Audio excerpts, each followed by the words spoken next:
All right, we have a very rare situation here where the Supreme Court was not able to hear a case because 5 of the justices conflicted out. Let's talk about it.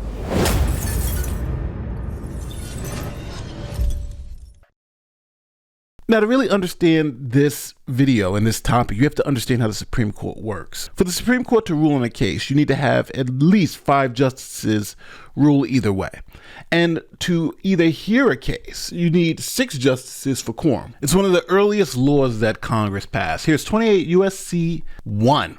This says the Supreme Court of the United States shall consist of a Chief Justice of the United States and 8 associate justices, any 6 of whom shall constitute quorum. Now, in the context of the Supreme Court, quorum is the minimum number of justices required to hear a case. Now, without quorum, they legally cannot make any rulings on the underlying facts of the case, and it has to be either rescheduled or adjourned. And if the Supreme Court can't rule on a case, then the lower appeals court ruling becomes the ultimate opinion. So let's get to this case in which 5 Supreme Court justices recused themselves from the case, leaving only 4 active justices, removing quorum from the court. The United States Supreme Court affirmed a lower court's dismissal of a copyright lawsuit against writer Tanish Coates on Monday after 5 justices recused themselves from hearing the appeal, leaving the court without quorum. According to the order released Monday, Justices Alito, Sonia Sotomayor, Neil Gorsuch, Amy Coney Barrett, and Ketanji Brown Jackson did not participate in considering the petition, effectively ending the case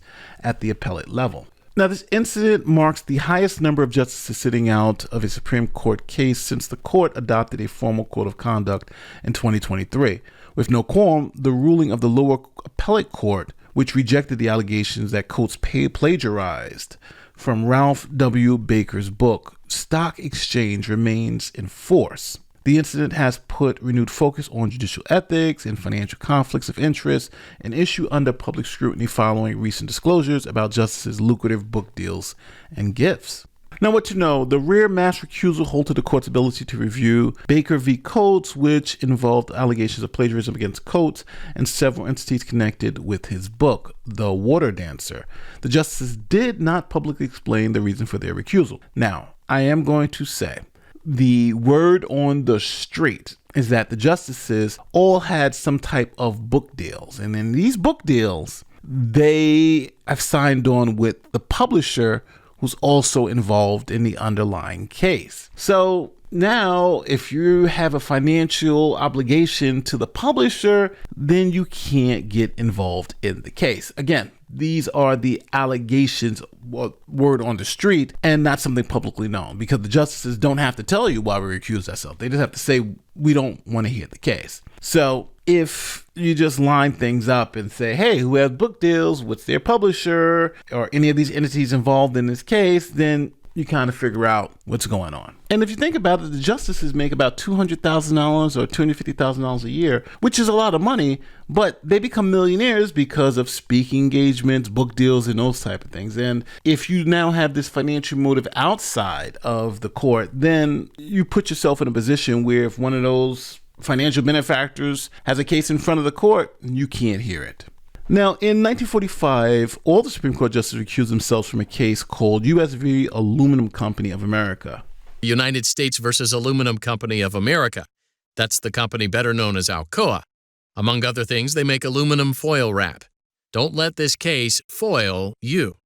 In 1937, the government sued Alcoa and a Canadian company called Aluminum Limited, or more simply Limited, for violating the Sherman Antitrust Act of 1890. Alcoa controlled a whopping 91% of the market for virgin ingots, raw aluminum made from scratch rather than from recycled metal. Federal antitrust regulators attributed this dominance to numerous instances of monopolistic behavior on Alcoa's part.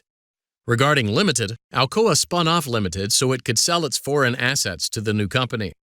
There were no legal ties between Alcoa and Limited, but Alcoa's president and a few other shareholders controlled both companies, and both companies occasionally did business with each other on unusually generous terms. After a 5-year trial and 40,000 pages of testimony, the district court dismissed the case.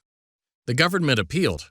So many Supreme Court justices recused themselves that the court couldn't assemble a quorum to hear the case. So those were the facts from Quimby about the case of U.S. v. Aluminum Company. So Congress had passed a special law that authorized the Second Circuit Court of Appeals to render a final judgment in the case. So that essentially meant the Second Circuit Court of Appeals was the Supreme Court for this one case.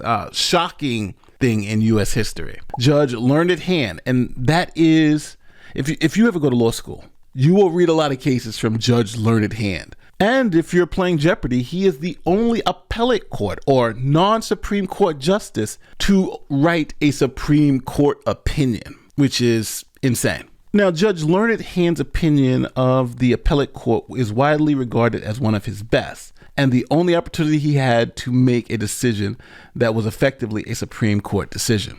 He said the public would likely not know why the justices recused themselves from Baker v. Coates unless the justice chose to disclose that information. But here, it appears that the justices recused themselves because they had took book deals with the same publisher as is involved with the current case before the court. And that's exactly what I said. It seems like they just all had book deals with the underlying publisher, and that's why they couldn't hear the case. A party in the case owns Penguin Random House, which is published or plans to publish books by Sotomayor, Gorsuch, Barrett, and Jackson. So if you think about it, that's 4 of the 9 justices. You need 6 to hear the case. So just with those 4, Sotomayor, Gorsuch, Barrett, and Jackson, you only have 5 justices left that would have removed quorum from the Supreme Court. Now, Justice Alito, who published works have not been associated with Penguin Random House, also recused himself from the proceeding. Again, who knows why. Now, Baker filed suit in 2022 alleging that Coates, the water dancer, plagiarized content from his shock exchange, how inner city kids from Brooklyn predicted the Great Recession and the pain ahead. A federal district court dismissed the case, and the dismissal was upheld on appeal, with the courts finding that the works had little in common beyond broad subject matter. Despite the Supreme Court's adoption of the formal ethics code in 2023, many advocate groups have called for further reforms, such as mandated transparency about justices' reasons for withdrawing and stronger enforcement mechanisms. The current code encourages recusal in the case of direct financial interest, but does not compel justices to explain such decisions publicly. Now, what happens next? With only 4 justices remaining, the court could not form a statutory quorum of 6, which we looked at the actual law earlier, needed to hear the case. Supreme Court rules require the lower court's decision, which found no substantial similarity between Baker and Coates' work, be allowed to stand. So today you've learned some very interesting things about the Supreme Court. First, most of you probably didn't know that the Supreme Court had a 6-justice quorum. The second thing you probably found out is that there's a case out there where it's treated as a Supreme Court decision, but it was actually the Second Circuit Court of Appeals that made that decision by Judge Learned Hand, the only non-Supreme Court justice to write a binding Supreme Court case precedent. And last but not least, you can see clearly how outside money can affect the court system in a way where even the Supreme Court has to fold under the pressure of the dollar. These justices are going to be millionaires because they write these books and do these appearances. They're not just living off of the salary the government pays them. Well, if you like this type of content, don't forget to like, share, subscribe, do all that great YouTube stuff. My name is Nate the Lawyer. I'm out. Peace.